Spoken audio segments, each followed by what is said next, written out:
Hey everybody, welcome one and all to chapter 35 of the Count of Monte Cristo, the Morel family.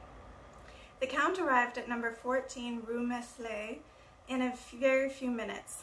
Cocles opened the door and Baptistin, springing from the box, asked if Monsieur and Madame Herbault and Monsieur Maximilien Morel were at home to the Count of Monte Cristo.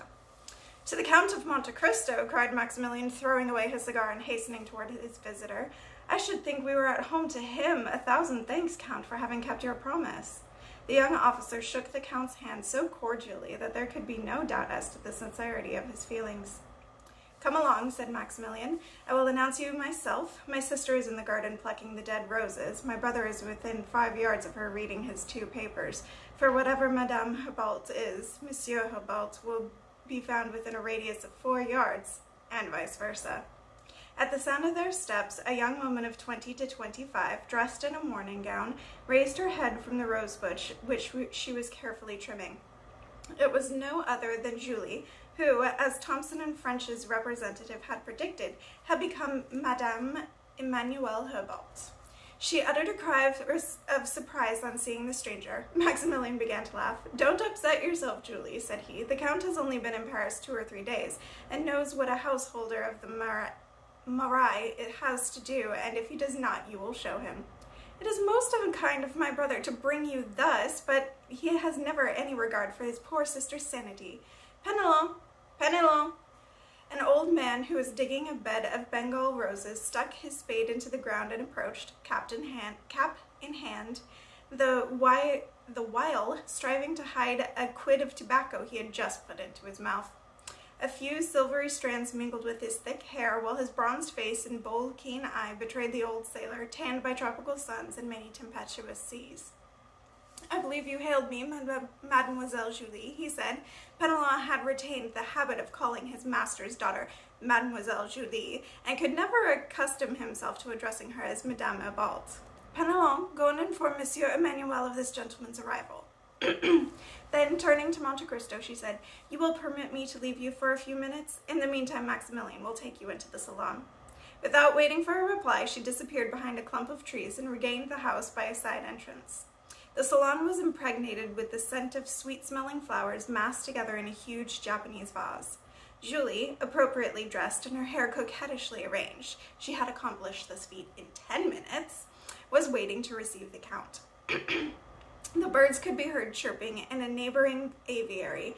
The laburnum and acacia trees spread their branches so close to the window that the clusters of bloom almost formed a border to the blue velvet curtains. Everything in this little retreat breathed peaceful tranquility, from the song of the birds to the smiles of its owners. From the moment the Count entered, he sensed the atmosphere of happiness. He stood silent and pensive, forgetting that the others were waiting for him to continue the conversation which had been interrupted during the exchange of salutations. He suddenly became aware of this almost embarrassing silence, and tearing himself away from the dreams with a great effort, he said, Pray excuse my emotion, madame. It must astonish you who are accustomed to peace and happiness I find here, but it is so unusual for me to find contentment expressed on a human face that I cannot grow weary of looking at you and your husband. We are very happy, monsieur, replied Julie, but we have gone through a long and bitter suffering, and there are few people who have bought our happiness at such a high price. The Count's face manifested great curiosity. It is a family history, Count, said Maximilien. The humble little picture would have no interest for you, who are accustomed to the misfortunes of the illustrious and the jobs of the rich. We have known bitter suffering. And did God send you consolation in your sorrow, as he does to all? Asked Monte Cristo. Yes, Count, we can say truly that he did, replied Julie. He did for us what he only does for his elect. He sent us one of his angels. The Count's cheeks became scarlet, and he coughed in order to have an excuse for hiding his emotion behind his handkerchief. Those who are born in a gilt cradle and have never wanted for anything do not know what happiness life contains, said Emmanuel, just as they do not appreciate to the full a clear sky who have never entrusted their lives to the mercy of 4 planks on a raging sea. Monte Cristo got up, and without replying, for he feared the tremulousness of his voice would betray his emotion, he began to pace round the room. Her magnificence makes you smile, said Maximilian, who was watching Monte Cristo. Not at all, replied Monte Cristo, deathly pale and pressing one hand to his heart to still its throbbings, while with the other he pointed to a glass case under which lay a silk purse carefully placed on a black velvet cushion. I was only wondering what could be the use of this purse, containing what looks like a piece of paper at one end and a very valuable diamond at the other. That is the most precious of our family treasures, Count. The diamond is, indeed, quite a good one.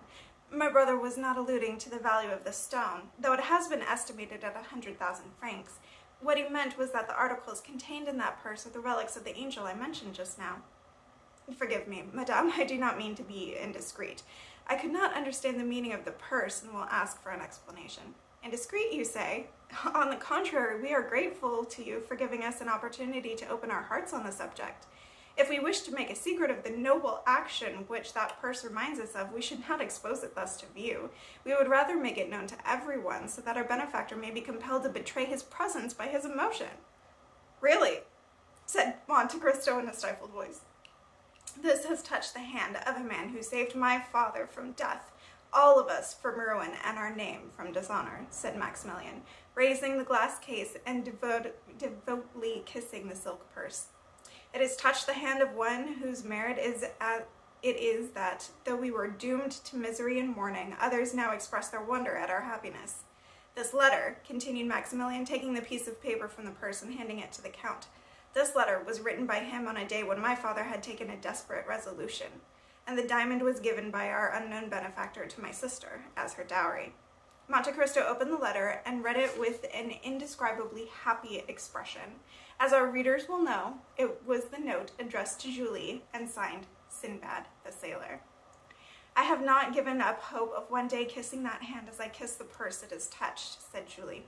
4 years ago, Penelon, the gallant tar you saw in the garden with a spade, was at Trieste. On the quay he saw an Englishman on the point of boarding a yacht. He recognized him as the man who came to see my father on the 5th of June, 1829, and who wrote this note on the 5th of September. He assures me it was he, but he dare not speak to him. An Englishman? Asked Monte Cristo, deep in thought and feeling most uneasy every time Julie looked at him. An Englishman, did you say? Yes, replied Morel, an Englishman who introduced himself to us as the representative of Messrs. Thompson and French of Rome. That is why you saw me start the other day when you mentioned that they were your bankers. As we have said, all this happened in 1829. For pity's sake, Count, tell us, do you know this Englishman? What was his name? Asked Monte Cristo. He left no name, but the one he signed on the bottom of the letter, Sinbad the Sailor, said Julie, looking at the Count very closely. Which is evidently only a pseudonym, said Monte Cristo.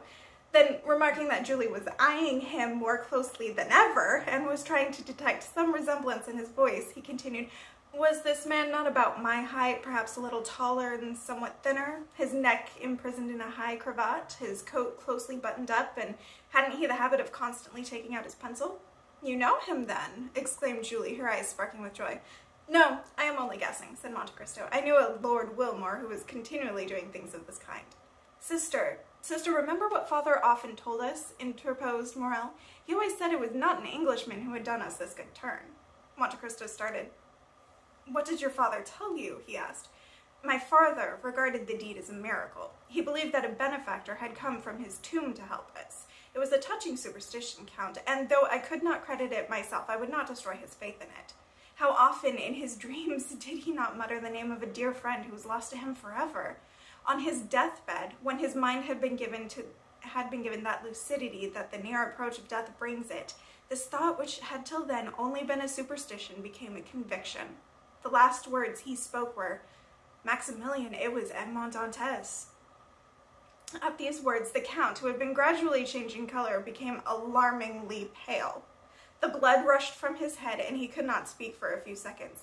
He picked up his hat, he took out his watch as though he had forgotten the time, picked up his hat, took a hurried and embarrassed leave of Madame Ebalt, and pressing the hands of Emmanuel and Maximilian said, Permit me to renew my visit from time to time, Madame.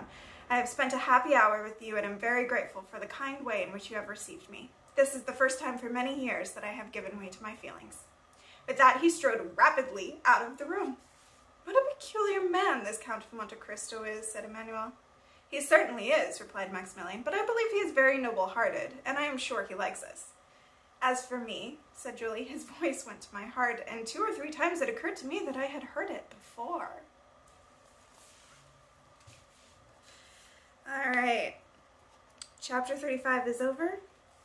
Chapter 36 to come. Have a good one.